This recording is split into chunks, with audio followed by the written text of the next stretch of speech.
Israeli PM Benjamin Netanyahu ने Iran और Hezbollah को सीधी वार्निंग दी है और कहा है कि इजराइल इन दोनों के खिलाफ कार्रवाई जारी रखेगा। नेतन्याहू ने एक्स पर शेयर किए गए अपने खिताब में कहा कि मैं ईरान और हिजबुल्लाह से कहता हूं कि हमें नुकसान पहुंचाने से रोकने के लिए हम आपके खिलाफ किसी भी वक्त कहीं भी कार्रवाई जारी रखेंगे। अपने खिताब की शुरुआत करते हुए नेतन्याहू ने कहा कि 1 साल पहले मैंने बहुत सीधी बात कही थी कि हम मिडिल ईस्ट का चेहरा बदल देंगे और हम वाकई में ऐसा कर रहे हैं। सीरिया पहले जैसा सीरिया नहीं रहा, लेबनान पहले जैसा लेबनान नहीं रहा, गाज़ा पहले जैसा गाज़ा नहीं रहा और अब ईरान भी पहले जैसा ईरान नहीं रहा। उन्हें हमारी ताकत का पता चल गया है।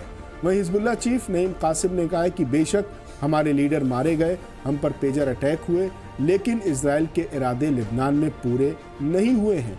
वहीं ईरान बार बार ये कहता रहा है कि अगर ईरान की सॉवरेनिटी पर खतरा हुआ तो दुश्मन के खिलाफ कदम उठाने में ज़रा भी हिचकिचाएंगे नहीं।